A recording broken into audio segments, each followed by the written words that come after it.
Hello കൂട്ടുകാരെ, നിങ്ങളിന്ന് എല്ലാവരും ഭക്ഷണമൊക്കെ കഴിച്ചോ?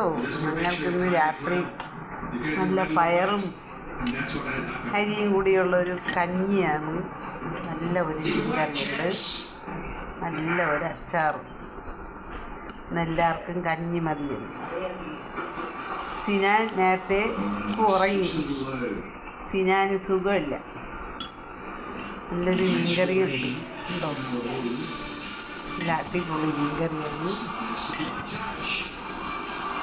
നമുക്കിന്ന് കഞ്ഞിയാണ്, പയറും അരിയും കൂടിയുള്ളൊരു കഞ്ഞി. സൂപ്പർ കഞ്ഞിയാണ് കേട്ടോ. നമ്മൾ കഞ്ഞിയാണ് കഴിക്കുന്നത്. ഇതെല്ലാവരും കണ്ടിട്ട് ലൈക്ക് ചെയ്യണം, ഷെയർ ചെയ്യണം, സബ്സ്ക്രൈബ് ചെയ്യണം. അടിപൊളി കഞ്ഞി കണ്ടോ കൂട്ടുകാരെ? അടിപൊളിയാണ്. ഓക്കേ.